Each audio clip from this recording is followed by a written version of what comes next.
tentamos. Então, voltando aqui, deixa eu só verificar se já voltamos em som e imagem também. Está tudo certinho. Só um segundo. Houve realmente uma queda de luz aqui em casa. Só verificar aqui se está certinho.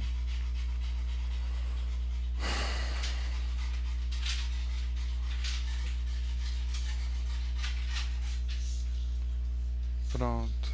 Deixa eu só...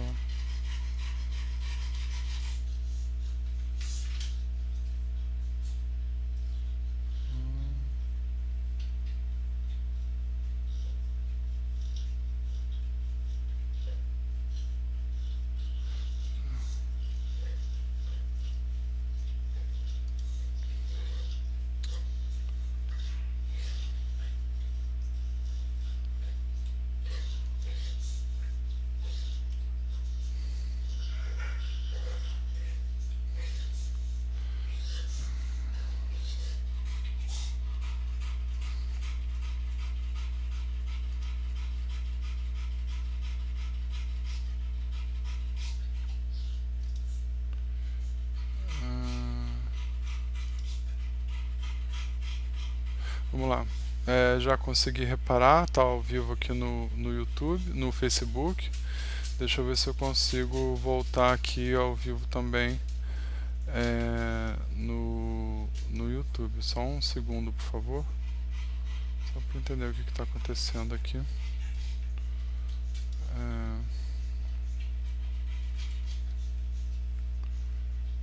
Pronto.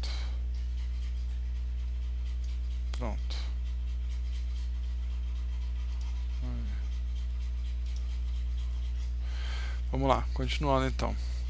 Agora voltou direitinho. Então teve uma falta de luz aqui em casa, mas já foi resolvido, tá bom? Então vamos lá.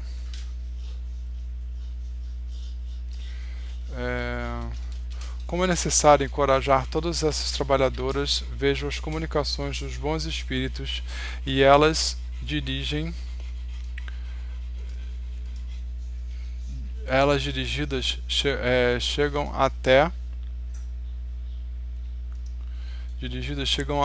chegam de todos os lados.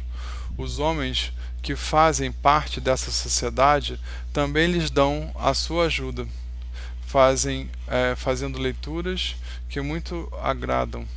E nós, para recompensar o zelo de todos e de cada um em particular, prometemos a essas obreiras laboriosas uma boa clientela que lhes pagará a visita em bênçãos, que é a única moeda que tem valor no céu, garantindo-lhe ainda, e sem medo de nos anteciparmos, que essa moeda nunca lhe faltará.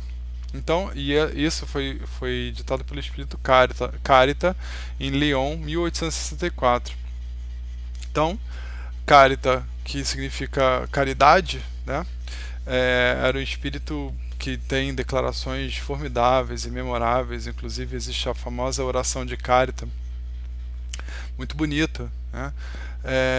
E aí o que é interessante é que ela falando realmente do que seria essa caridade, que não é aquela caridade que sim oferece o que pode ser oferecido de melhor naquela ocasião, mas que deixa a pessoa que recebe a caridade humilhada. Não é essa caridade não é a melhor delas, né? A melhor caridade é aquela que faz a pessoa crer em Deus, faz a pessoa crer que existe algo de bom ainda por acontecer, ou seja, dá a ela esperança, né? E a esperança é importante nas questões de caridade, tá? Também tô só procurando aqui bom, nas questões de caridade também é importante a gente entender que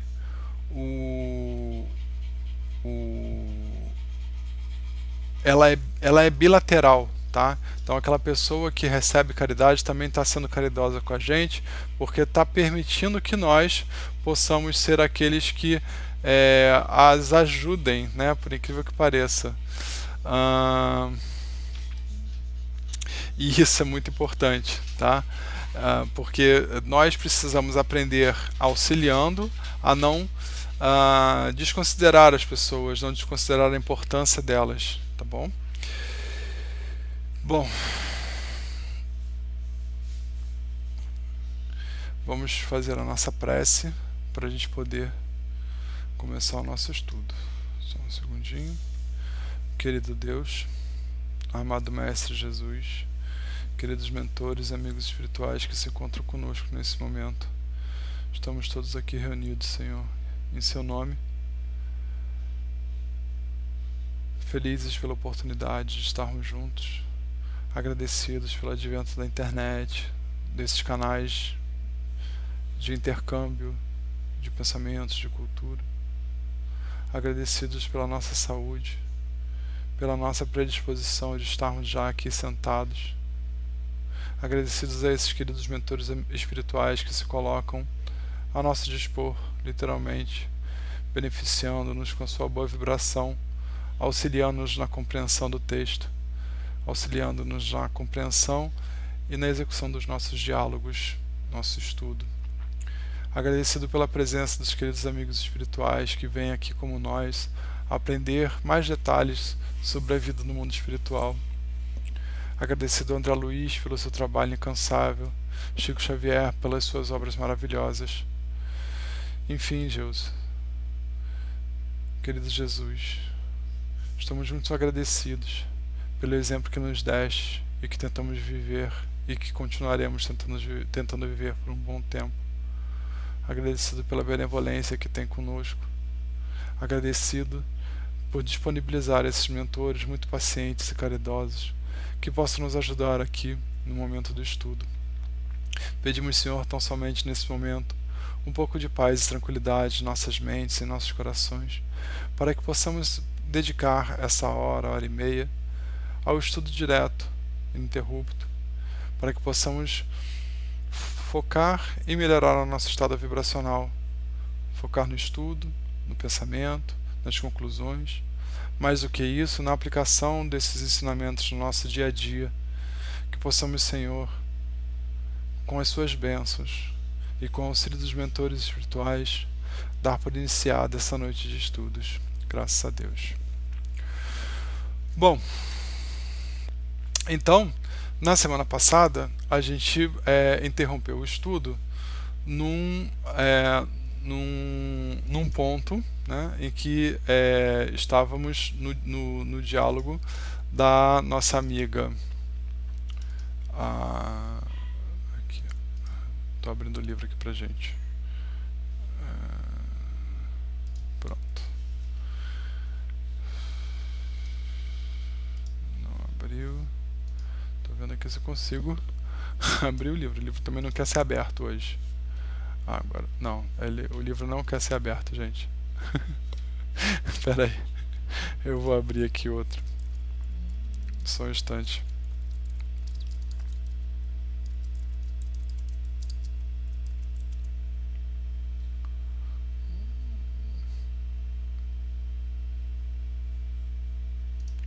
Só um instantinho que eu vou.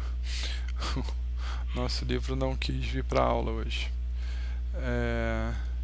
Então a gente estava lá lendo o capítulo de número 16, tá?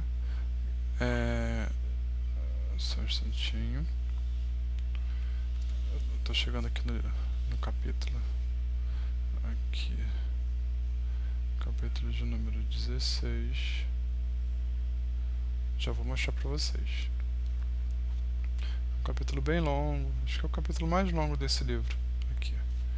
Pronto, deixa eu ver se está no bom tamanho. Com vocês, eu não deu uma falha aqui no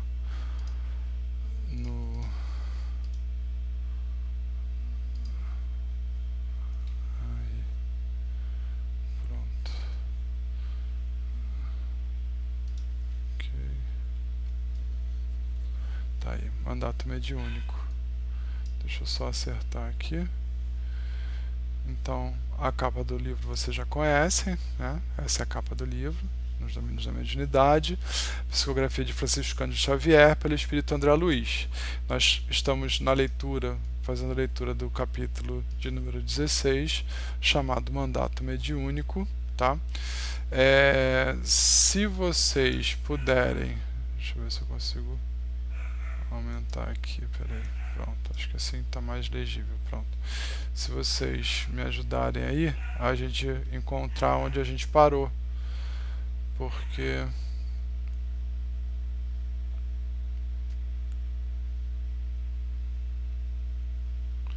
aí, isso aqui foi da primeira noite de estudos. Hoje nós estamos na terceira noite de estudos desse capítulo.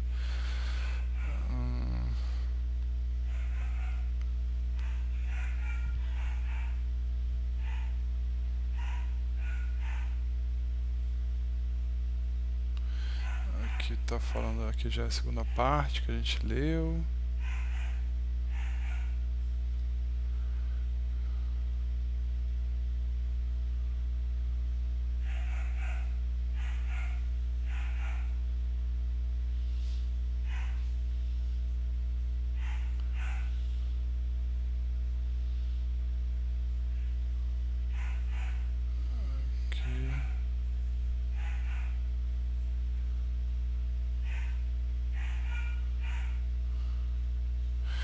Vocês lembram onde a gente parou na semana passada?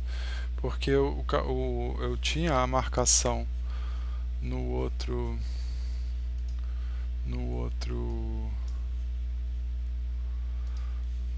arquivo que eu estava lendo, e aí eu perdi essa marcação. Só um instante.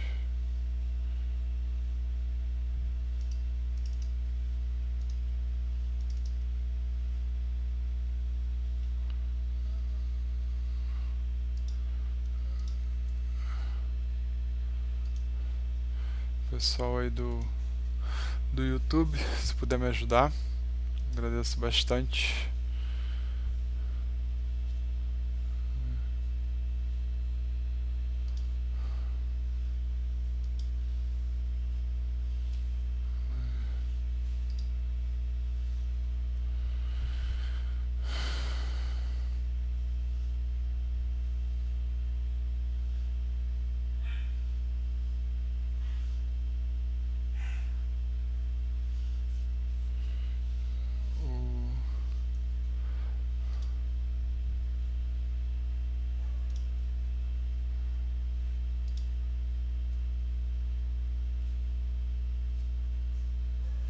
Aqui, pronto. Esse pessoal. Aí. Pronto. Realmente, quando tem essas quedas de luz, o sistema fica muito louco. E aí eu fico meio perdido aqui. Vamos lá. O pessoal falou que melhorou no YouTube e caiu no Face. Pois é.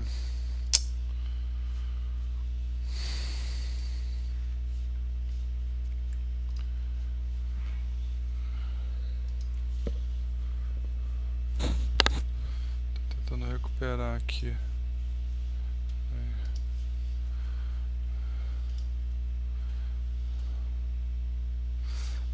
No Face tá funcionando. Tá, bom, vamos lá. Vamos lá. Ai, tô até com os olhos ardendo aqui.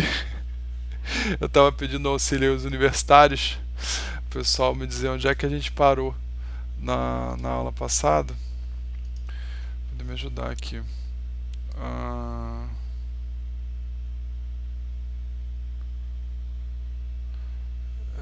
Deixa eu ver.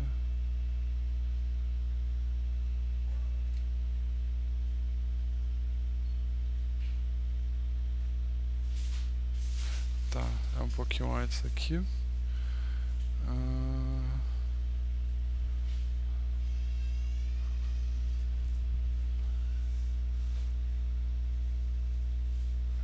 pouquinho antes.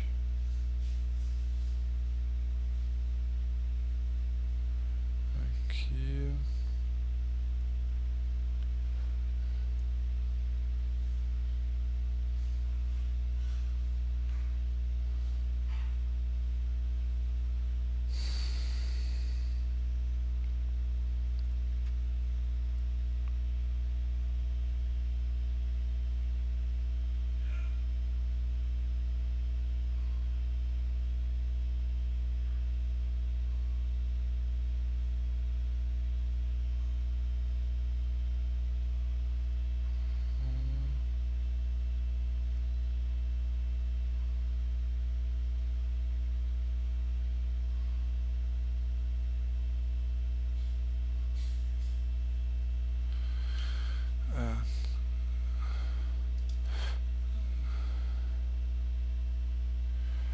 página 153. Então, peraí. Deixa eu ver aqui. Que página estamos aqui?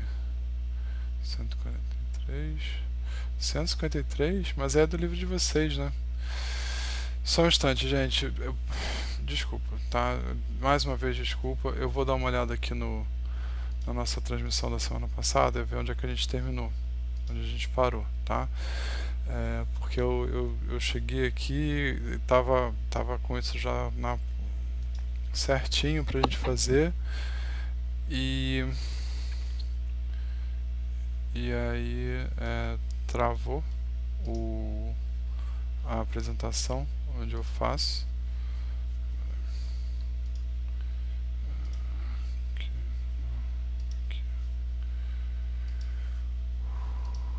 Pronto, já vou descobrir um segundo aqui onde é que a gente parou.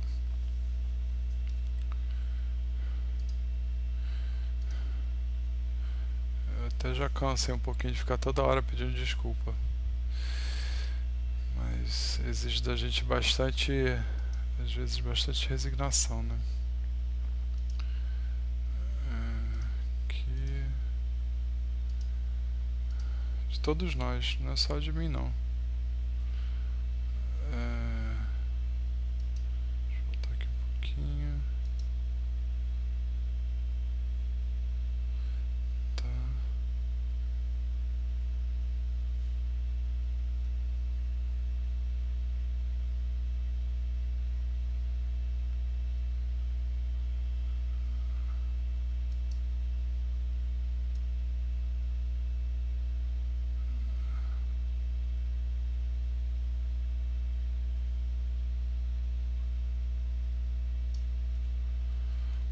Tá.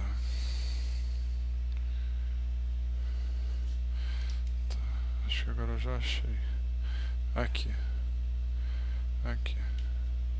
O desenvolvimento mais amplo. Respondeu satisfeito. O mandato mediúnico reclama certo. Agora eu tô vendo certinho onde a gente parou aqui pra gente poder dar continuidade.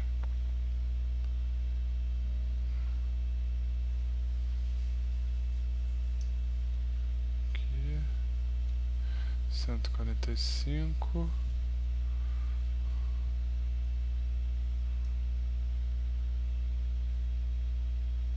Aqui mesmo.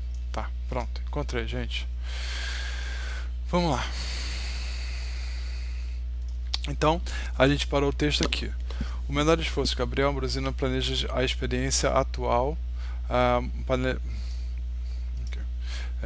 E Ambrosino planejar a experiência atual muito antes que ela se envolvesse nos densos fluidos da vida física.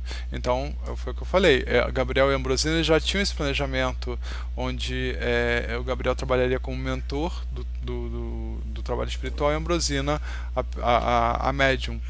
E por isso, e por que dizer, continuei lembrando ao assistente as suas próprias palavras, quando o médium se destaca no serviço do bem, recebe apoio de um amigo espiritual.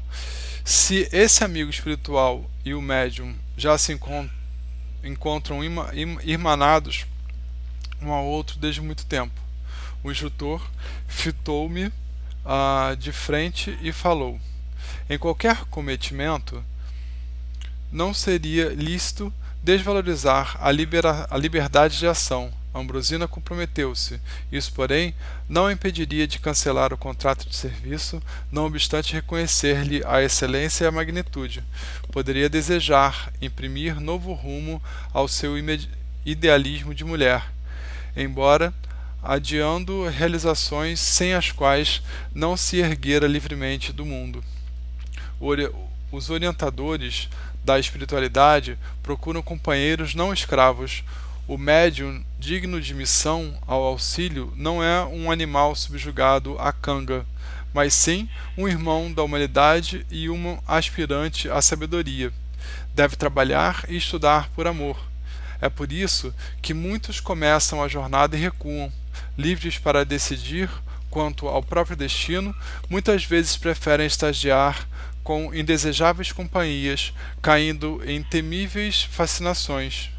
Iniciam-se com entusiasmo na obra do bem, Entretanto, em muitas circunstâncias, dão ouvidos a elementos corruptores que os visitam pelas brechas da invigilância, e assim tropeçam e se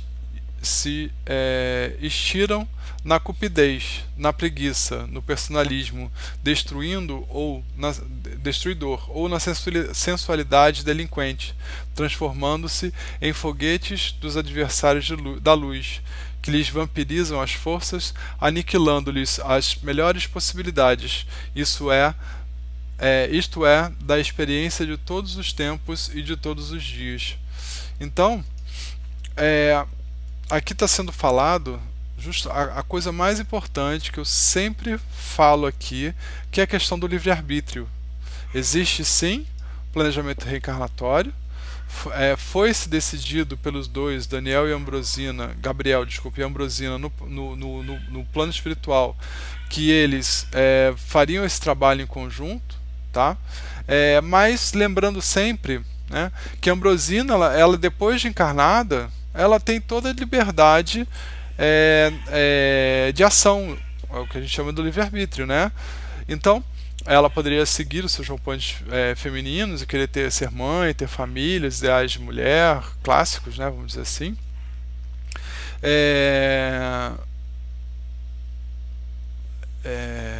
E aí ele também fala, ele fala aqui, ó, poderia, não obstante reconhecer, lutador. Peraí. Aqui, ó. Embora adiando realizações sem as quais não se ergueria livremente no mundo.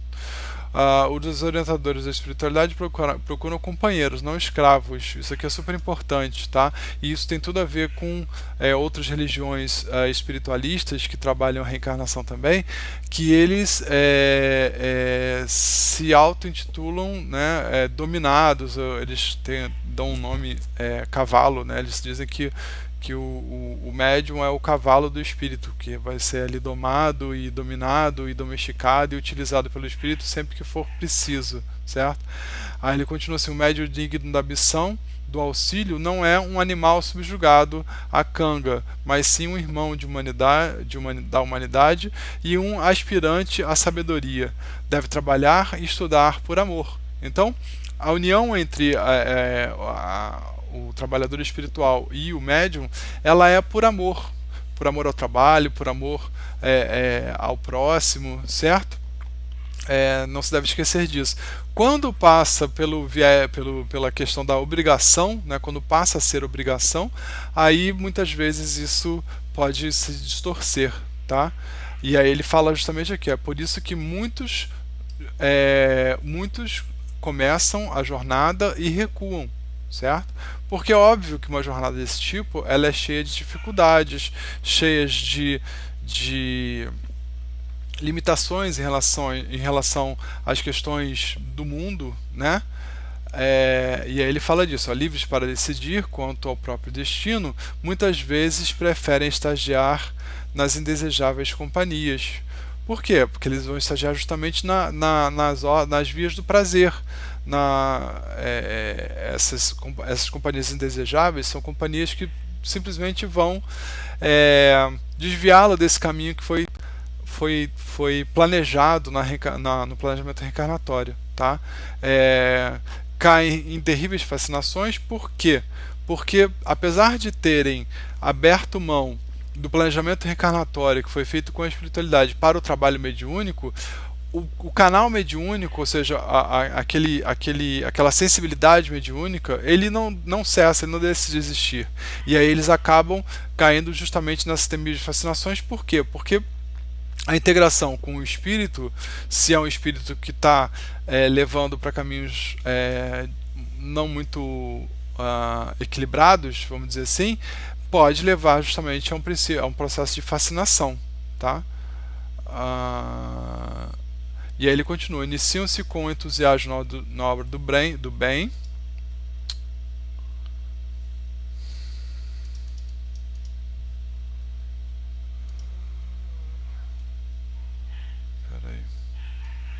Sem querer que eu saí da página que eu estava. Só um segundo. Aqui. A gente estava aqui. Então, iniciam-se com entusiasmo na obra do bem, entretanto, em muitas circunstâncias, dão ouvidos a elementos corruptores que os visitam pelas brechas da invigilância. E como é que eles visitam e dão vazão? Eles dão vazão porque eles são médios, então eles dão vazão à comunicação e aos desejos da espiritualidade, certo?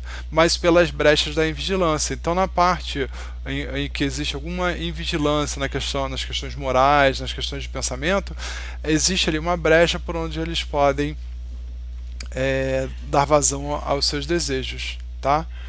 E assim tropeçam e se estiram na cupidez, na preguiça, no personalismo destruidor ou na sexualidade delinquente, transformando-se em joguetes dos adversários da luz, que lhes vampirizam as forças, tá?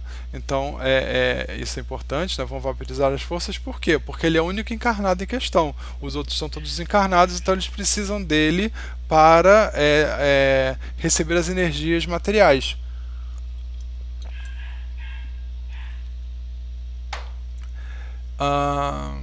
Mas aí ele termina falando assim: isso é da experiência de todos os tempos e de todos os dias, ou seja, isso não é de hoje que acontece dessa forma, tá?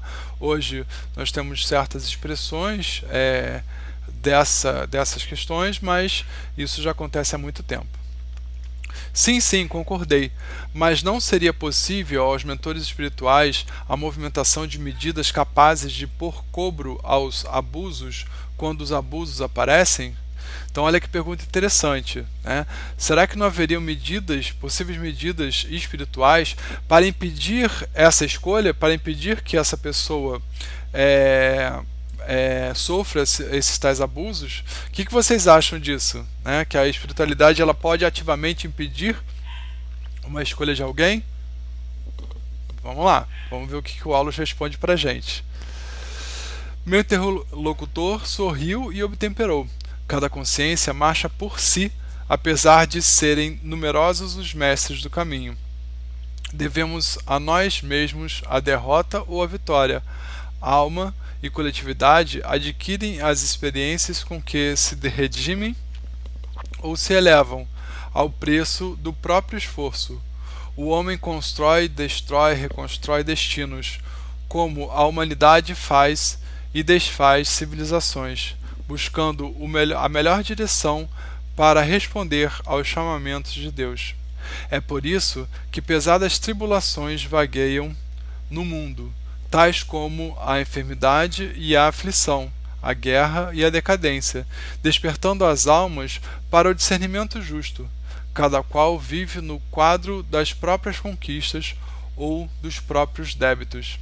Assim considerando, vemos no planeta milhões de criaturas, hoje as teias de mediunidade torturante, milhares detendo possibilidades psíquicas apreciáveis, muitas tentando o desenvolvimento dos recursos dessa natureza e raras obtendo um mandato mediúnico para o trabalho da fraternidade e da luz. E segundo reconhecemos, a mediunidade sublimada é serviço que devemos edificar, ainda que essa gloriosa aquisição nos custe muitos séculos. Mas ainda um mandato mediúnico, o tarefeiro, o tarefeiro da condição de Dona Ambrosina pode cair? Como não? Acentuou o interlocutor. Um mandato é uma delegação de poder obtida pelo crédito moral, sem ser um atestado de satisfação. Com maiores ou menores responsabilidades, é imprescindível não esquecer nossas obrigações perante a lei divina, a fim de consolidar nossos títulos de merecimento na vida eterna. E com significativo tom de voz acrescentou: recordemos a palavra do Senhor, muito se pedirá de quem muito recebeu. Tá? Então, vocês vejam como foi interessante essas observações aqui do Aulus. tá? Não são, elas falam assim, nossa, mas que visão pessimista. Não, não é pessimista, é realística. Tá? Então, existe uma realidade em que leva em consideração a nossa dificuldade ainda de cumprir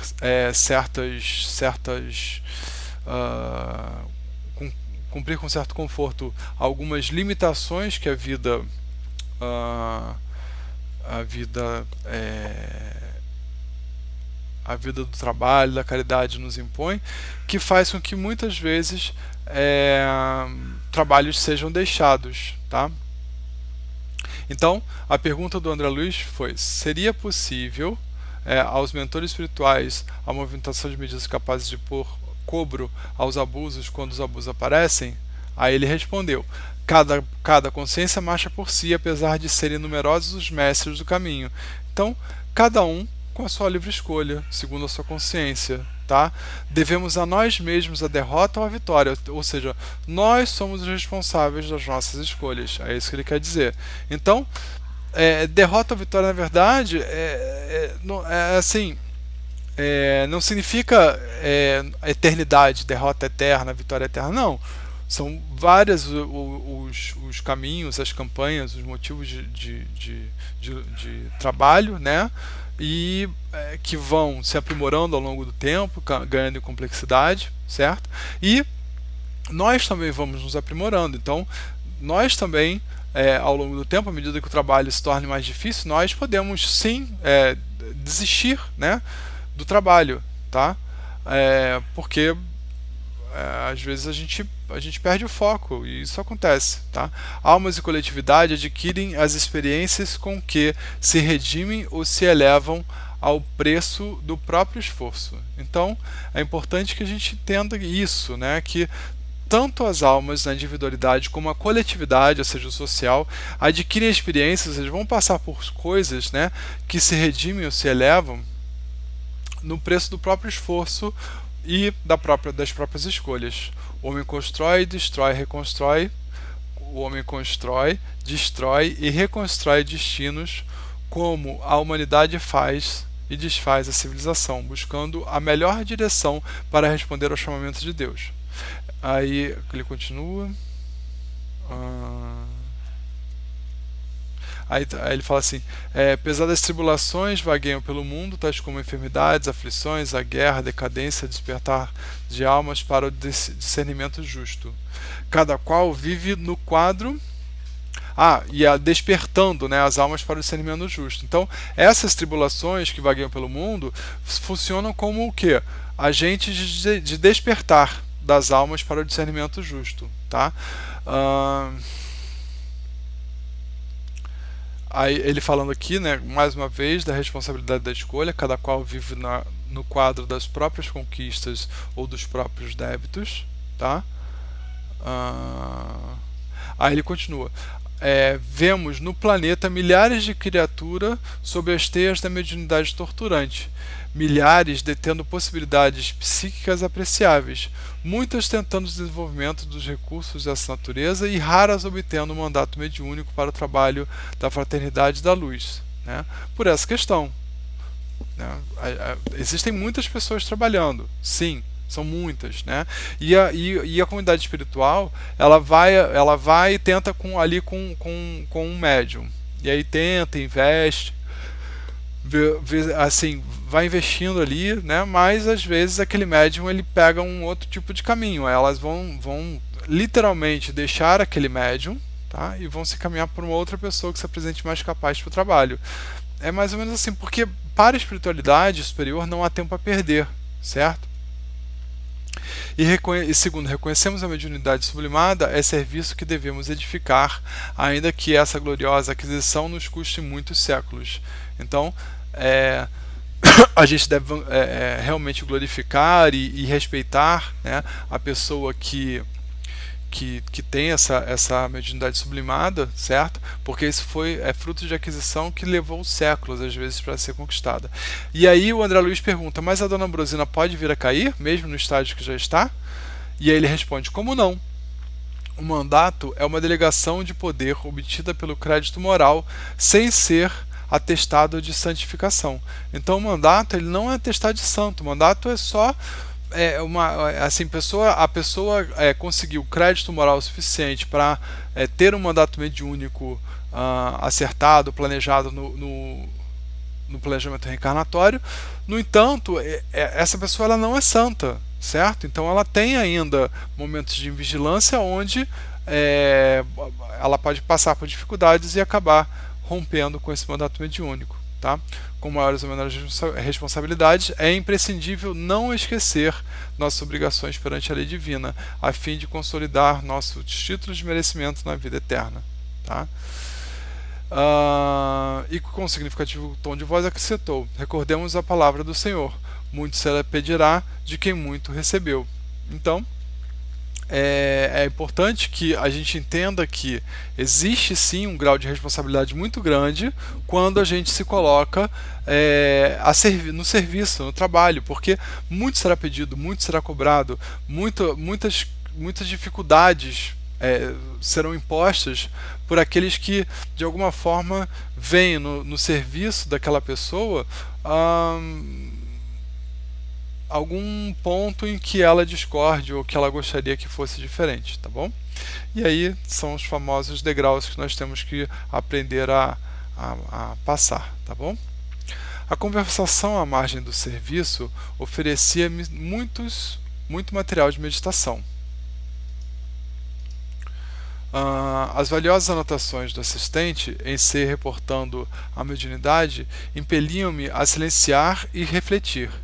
Isso, porém, não acontecia com o meu companheiro, porque Hilário, fixando o espelho mediúnico em que os benfeitores do nosso plano recolhiam informações rápidas para respostas às consultas,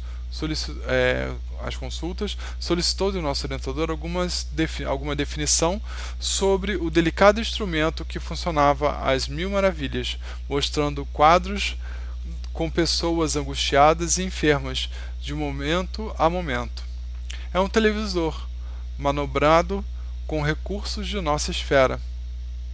Entretanto, inquiriu Hilário minucioso, a face do espelho mostra o veículo de carne ou a própria alma?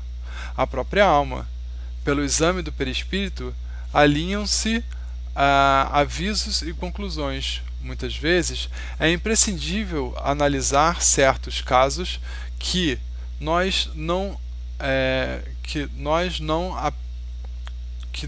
nos são apresentados de modo meticuloso. Todavia, recolhendo apelos em massa, mobilizamos meios de atender à distância. Para isso, trabalhadores da nossa das nossas linhas de atividade, são distribuídos por diversas regiões, onde captam as imagens de acordo com o pedido que nos são endereçados, sintonizando as emissões com o aparelho receptor sob a nossa vista. A televisão, que começa a estender-se no mundo, pode fornecer uma ideia imediata de semelhante serviço, salientando-se que entre nós essas transmissões são muito mais simples, exatas e instantâneas. Então vocês vejam que interessante. Eles tinham ali uma televisão, né?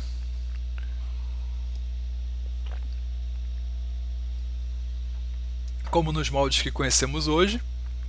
E quando vocês lembram que colocaram os nomezinhos da caixinha intercessória com o nome, endereço da pessoa a quem se pede prece, se pede orientação, na frente da Ambrosina, foram colocados ali os nomes, né, assim, tudo na frente dela, e aí aqueles nomes iam sendo lidos, né, nomes, endereços, etc. À frente ali daquele trabalho, eles colocaram uma tela grande, né? E o Aulo está explicando que espíritos trabalhadores vão a esses endereços, tá? E com uma câmera transmitem ao vivo o que está acontecendo. Uma câmera espiritual transmite ao vivo para aquela televisão o que está acontecendo na medida em que o nome é lido, tá? E aí aquilo ali pode ser interpretado e melhor trabalhado na reunião ou de desobsessão, ou na reunião de tratamento, enfim, na reunião onde aquela mensagem colocada na caixa intercessória. Caixa intercessória, gente, é aquela caixinha que a gente, quem tem, todo centro espírita tem aquela caixinha que a gente vai, tem lá um lapisinho com um pedacinho de papel, a gente coloca o nosso nome, o nosso endereço, coloca o nosso nomezinho dentro da caixa intercessória, entenderam? Meu colega refletiu alguns momentos como se grave problema lhe aflorasse a cabeça e considerou: o que vemos sugere importantes ponderações. Imaginemos que alguém empeça determinada solicitação ao mandato mediúnico, sujeita a certa demora entre a requisição e a resposta. Figuremos que o interessado, situado longe, desencarne e permaneça em espírito, como acontece em muitas ocasiões, num aposento doméstico ou em um leito de hospital, embora já liberado do corpo físico. Num caso desses, a resposta dos benfeitores espirituais será fornecida como se fosse dedicada ao encarnado autêntico? Isso pode ocorrer em várias circunstâncias, acrescentou o assistente. Então, qual é a pergunta aqui? A pergunta é se uma pessoa vier a falecer entre deixar ali a mensagem, por exemplo, a gente vai lá no centro e tem uma pessoa passando por grandes dificuldades no hospital ou em casa, problemas de saúde sérios, e aí a gente bota o nomezinho da pessoa lá na caixa intercessória, e a pessoa vem a falecer, se desvencilha do corpo, né? Enquanto ou antes daquela leitura. Para onde vai essa mensagem? Né? No caso desses, a resposta dos benfeitores espirituais será fornecida como se fosse dedicada ao encarnado autêntico? Né?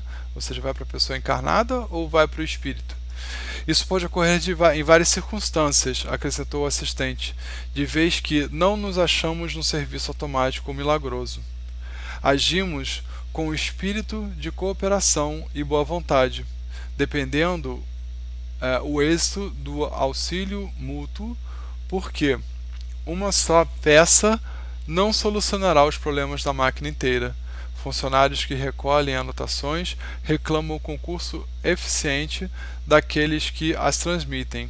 Muita vez, a longa distância, a criatura em sofrimento é mostrada aos que se propõem socorrê-la, e os samaritanos da fraternidade, em virtude do número habitualmente enorme dos aflitos, com a obrigação de ajudar, de improviso, não podem de momento ajuizar se estão recebendo informes acerca de um encarnado ou de um desencarnado, mormente quando não se acham laureados por vastíssima experiência. Em certas situações, os necessitados exigem auxílio intensivo em pequenina fração de minuto. Assim sendo, qualquer equívoco desses jaez é perfeitamente admissível. Mas isso tornou hilário. Não seria perturbar o serviço da fé? Se fôssemos nós os encarnados, não julgaríamos tal acontecimento como sendo inútil resposta enviada a um morto? Não, Hilário, não podemos situar a questão nesses termos. Quem busca sinceramente a fé encontra o prêmio da compreensão clara e pacífica das coisas, sem prejudicar-se diante de contradição superficial e aparente. Isso aqui é bem interessante, né? Quem busca sinceramente, ele falou assim, ó, deixa eu marcar aqui. Quem busca sinceramente a fé encontra prêmio na compreensão clara e pacífica das coisas, sem prejudicar-se diante de contradições superficiais e aparentes. Tá?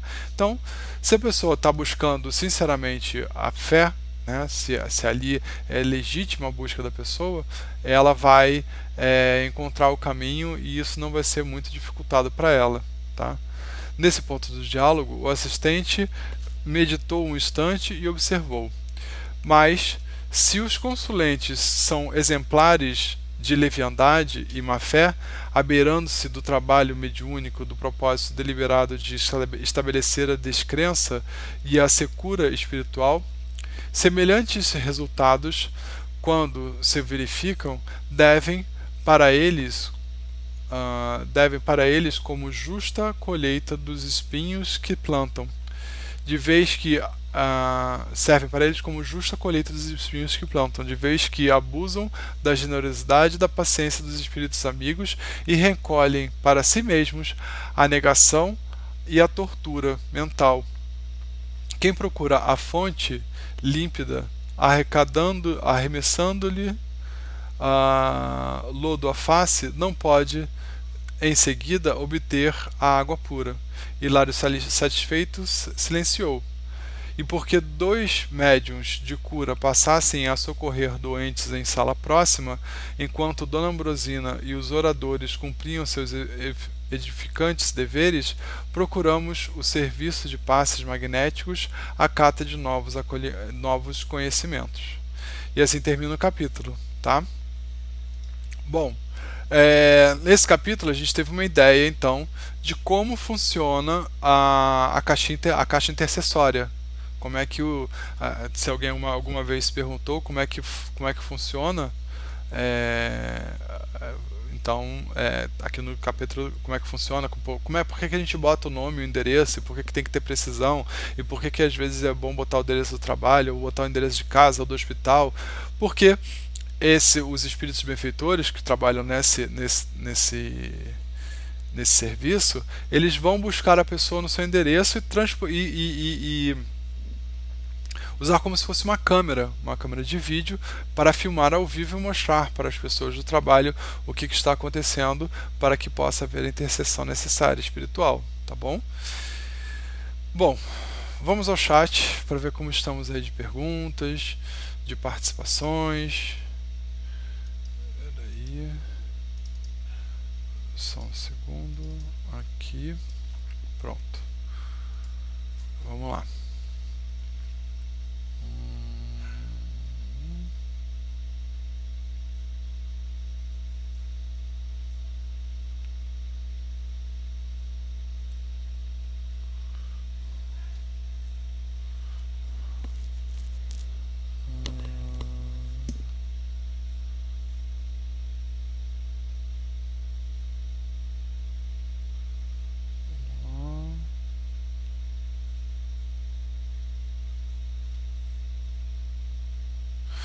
Oi, Alice, eu tinha olhado no chat, sim, tá bom?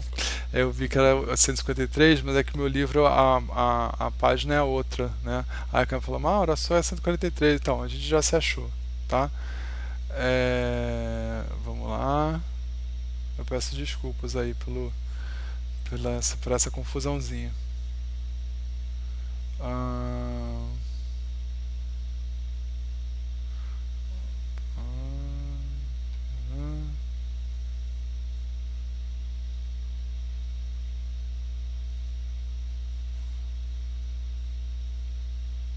Ué, pra vocês caiu? Isso que eu não entendi. Pra mim tava indo bem aqui. Eita ferro. Só um segundo.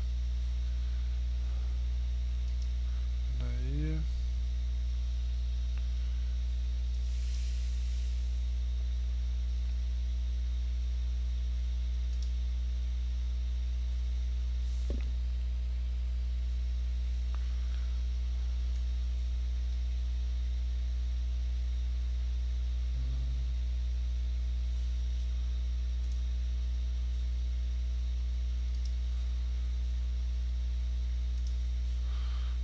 Um segundo aqui. Ah, tá aqui. Tá, pronto. É que eu tava no chat antigo. Agora sim. Abri o chat aqui. Nossa, confusão. Por causa de uma queda de luz. Vamos lá.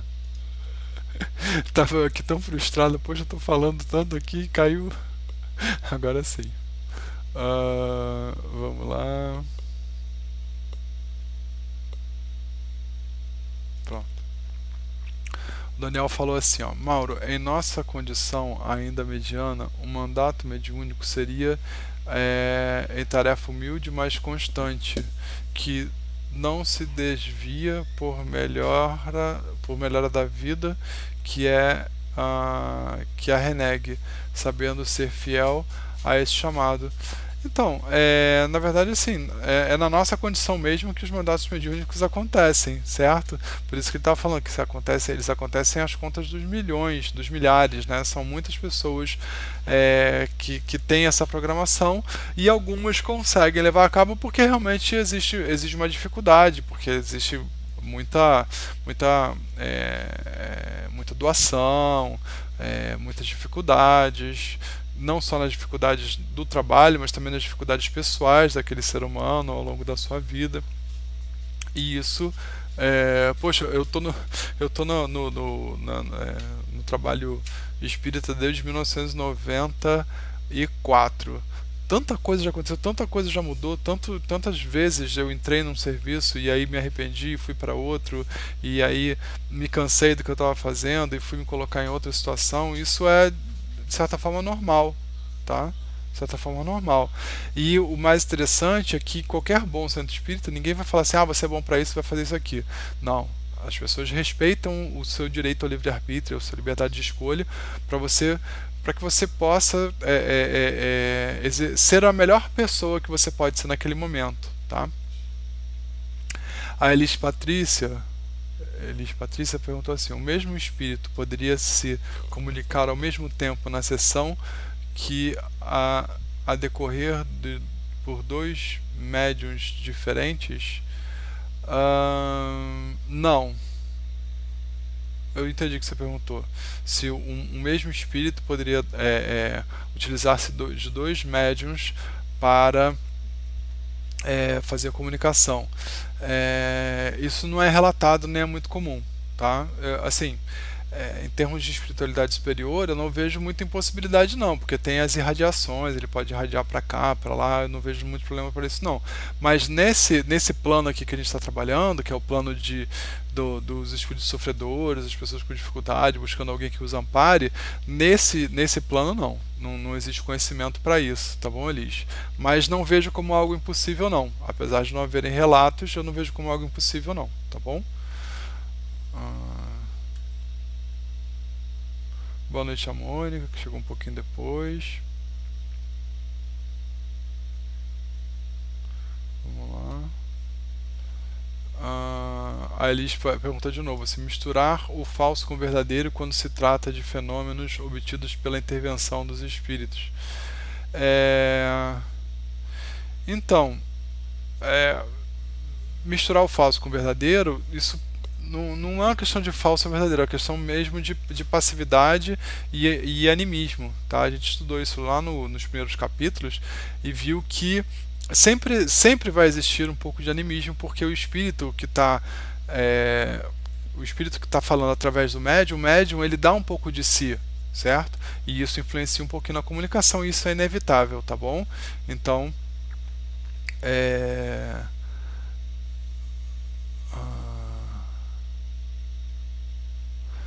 e você mesmo falou aqui embaixo, os bons espíritos não prescrevem senão o bem. Exatamente. A gente vai, ao longo do discurso do espírito que está se comunicando, a gente vai percebendo as nuances daquele discurso, e muitas vezes um discurso, às vezes bastante elaborado, ele acaba escorregando em alguns pontos, e você vê que ali não, assim, o espírito que está ali, ele não é o mais equilibrado, ou tão equilibrado quanto quereria parecer, entendeu? Quanto ele gostaria de parecer.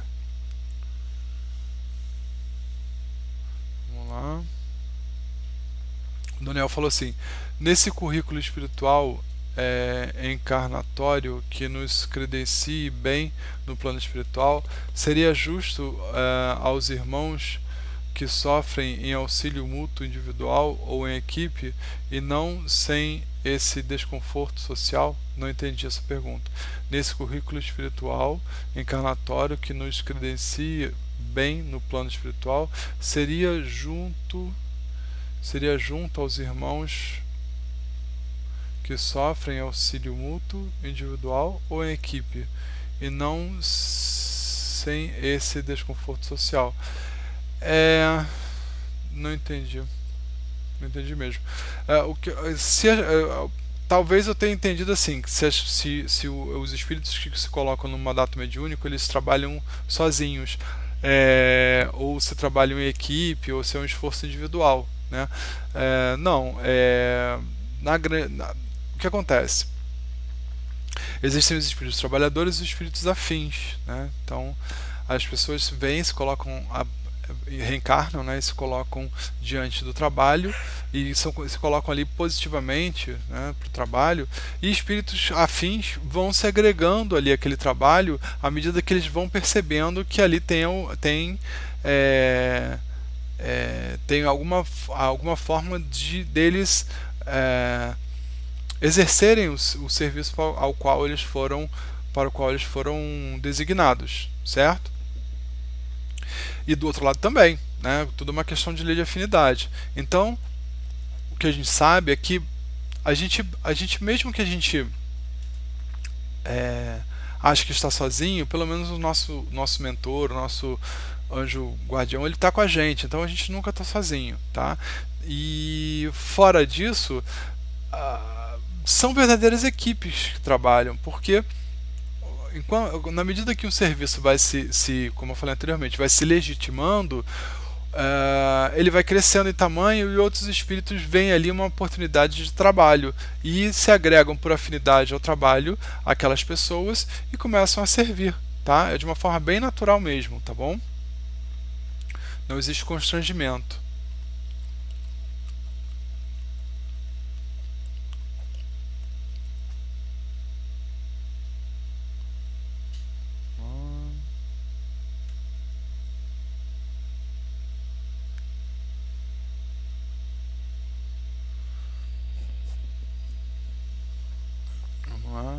A Alice está perguntando como eu devo estudar o livro dos médiuns. O livro dos médiuns, Patrícia, é o seguinte: a melhor forma de estudar o livro dos médiuns é em turmas, né? Em turmas onde você possa fazer leitura, dividir experiências, mas mais do que isso, que tenha ali um ou dois dinamizadores que possam ajudar as pessoas a pensar, a interpretar as palavras do livro dos médiuns, tá? Muitas vezes a gente, óbvio, né? Inicialmente, para a gente estudar o livro dos médiuns, a gente tem que ter muito bem estudadinho, entendidinho o livro dos espíritos, certo? É importante isso, para que aí a gente possa entender os fundamentos que levam ao trabalho do livro dos médiuns, entendeu?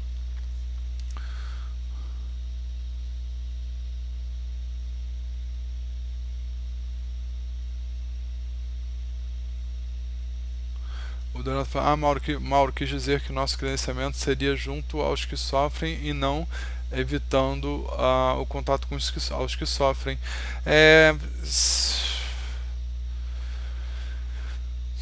Eu entendi, Daniel. Em realidade, assim, o nosso credenciamento é junto com a nossa força de vontade. Somos nós que nos colocamos para o serviço, tá? Então nós nos colocamos para o serviço.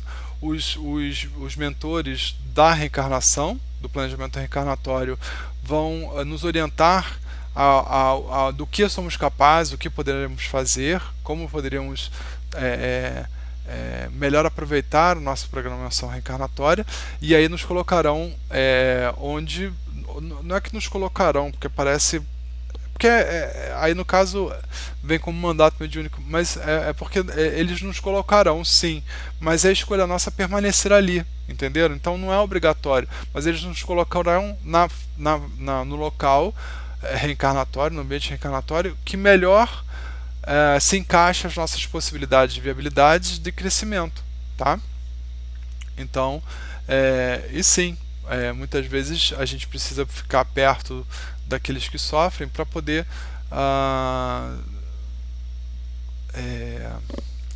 isso é difícil de falar, Daniel, porque às vezes parece que a gente precisa de pessoas sofrendo perto da gente para legitimar nossa caridade, e não é muito bem por aí, tá? Certamente a gente aprende a relativizar o nosso sofrimento, né? Porque às vezes a gente percebe que existem pessoas sofrendo muito mais do que a gente, mas a gente não deveria escorregar para esse outro lado, né? Querer ter pessoas sofrendo para a gente poder exercer caridade ou se sentir útil, né? É estranho que eu estou falando, mas às vezes parece que é isso, né? Então, o que nos credencia é a boa vontade, é o amor, é a disposição para o trabalho, independentemente do qual seja, tá bom? Porque muitas vezes a gente fala assim, aqueles que sofrem, mas sofrem do quê? Das condições físicas, morais, necessidades, de que ordem, né? Material, né? Espiritual. Que sofrimento é esse? Certo? E estaria capacitado uma pessoa que sofre a escolher quem é que vai ajudá-la? Com certeza não. E muitas vezes a gente vê pessoas em sofrimento buscando ajuda nos lugares mais difíceis e encontrando muita infelicidade, sendo enganados e tudo mais, entendeu? Então, quem nos credencia é a nossa boa vontade, nosso amor a Deus, a nossa fé e a nossa disposição para ajudar, tá bom, Daniel?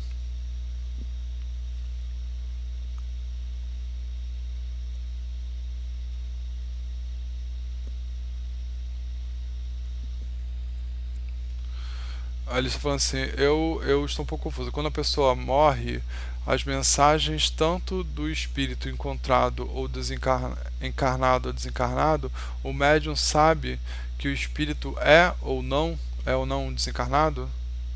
Ah, então, eu entendi o que você falou. Muitas vezes, e é muito comum, o espírito quando desencarna, ele ainda fica um pouquinho naquela região, isso foi mencionado rapidamente no texto, ele fica um pouquinho na região onde ele desencarnou, tá? Seja no hospital, seja em casa, por um momento breve. E se está nesse momento, ele vai ser encontrado, é uma questão, aquele papelzinho ali tem a vibração, tem o endereço, tá? É, o, o, o, os espíritos vão até lá. E se aquele espírito que foi aquele ser encarnado que foi colocado ali o endereço na caixinha intercessória, existe uma vibração. Ele deixou uma vibração no local onde ele esteve e essa vibração pode fazer com que os espíritos o busquem pela própria vibração em outros locais, tá? Mas é segundo a necessidade. E não se esqueçam que aquela pessoa estava ali precisando de uma ajuda aguda, rápida, certo? E às vezes não dá tempo. Mas ele não vai faltar ajuda para ele, entendeu? Ele não recebeu ajuda ali do trabalho da dona Ambrosina, mas ele já está recebendo ajuda de outros trabalhos da recepção das pessoas que desencarnam, né? Então ele não vai ficar desamparado, isso que é importante, tá?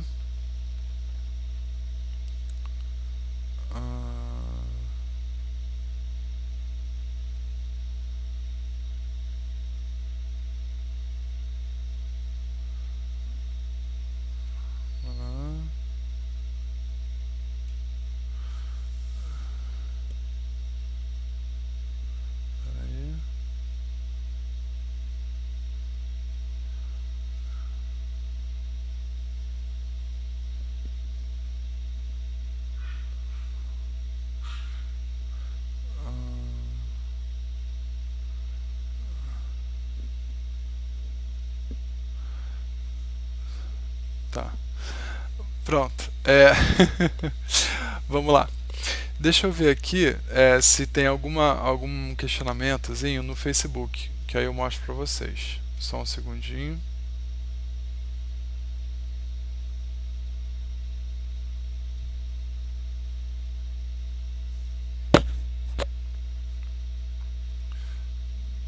Tá. Não houve. Eu estou vendo aqui no Facebook. Tá direitinho. Então não há perguntas, tá, no Facebook. Bom, a Elis está fazendo uma outra perguntinha aqui, sem problemas, vamos lá.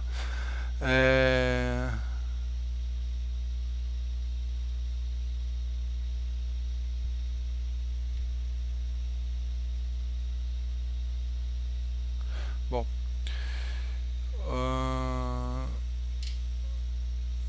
Elis, certamente eu estou vendo aqui pelo seu último texto, você está precisando de ajuda, certo?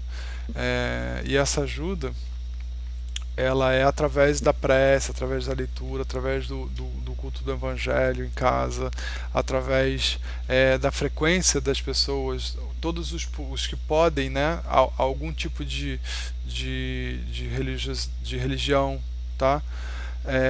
Algum tipo o centro espírita ajuda muito, né? Mas qualquer outra religião que tenha os benefícios da moralidade, do equilíbrio, vão ajudar, certo?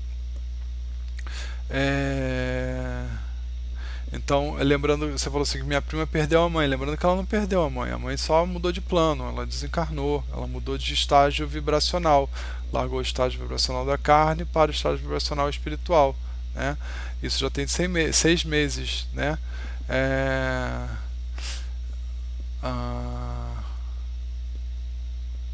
Então, assim, a questão é que as pessoas, as pessoas com religião ou não, elas vão aprender ao longo do tempo, e a chave aí é o tempo e a paciência, a lidar da forma que conseguem e que podem naquele momento com o desencarnar de uma pessoa, certo? Obviamente as pessoas, a pessoa que diz, né, que não tem religião, que não acredita em nada e tudo mais, ela vai ter um pouquinho mais de dificuldade de interpretar aquela pessoa que deixou de existir do lado dela, né, fisicamente. E o evento consolador, o advento consolador da compreensão de que a vida continua, ele é muito mais forte do que qualquer resistência de eu não acredito em nada, não sei o que. Aos pouquinhos, porque o que acontece é que em todo o processo de luto, Elis Patrícia, né? Todo o processo de luto existe a negação e a raiva. Então é bem provável que ela ainda esteja nesse processo de negação, de raiva, que leva a uma incompreensão de que simplesmente ela mudou, tá bom?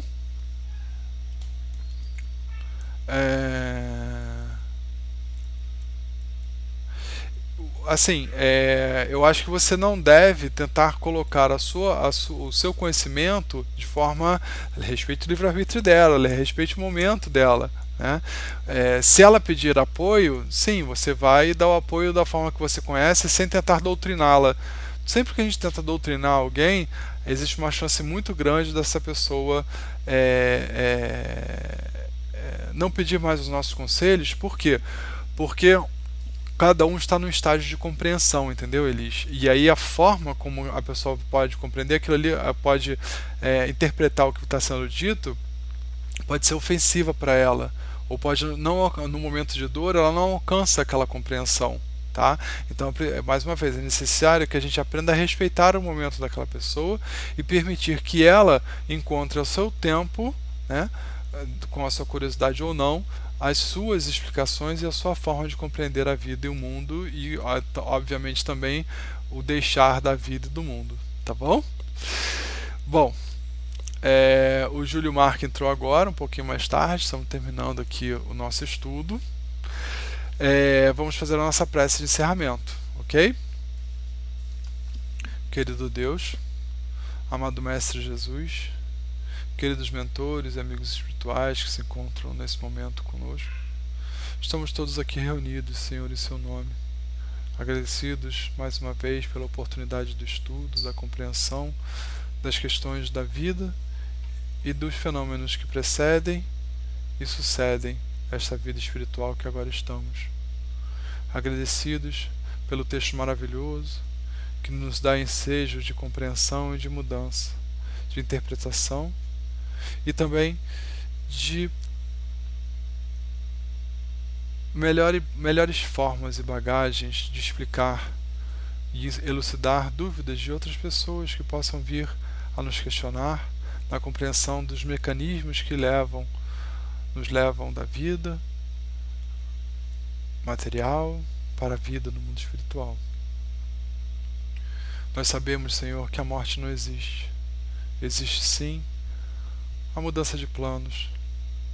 Sabemos que tudo está colocado numa ordem divina para delicadamente respeitar nosso amadurecimento, nosso momento de escolha, Pedimos, Senhor, nesse momento, que nossas almas possam ser abençoadas com a vibração do alto, que possamos receber de Ti todo o alento, consolo, estímulo e inspiração necessária para aproveitarmos ao máximo tudo que trouxemos no dia de hoje. Pedimos ainda, Senhor, que possa nos iluminar ao longo dessa noite, para que possamos encontrar aplicação em nossas vidas de tudo que aprendemos aqui, porque nada é em vão. Pedimos então, Senhor, em Seu nome, que possamos dar por encerrada essa noite de estudos. Graças a Deus.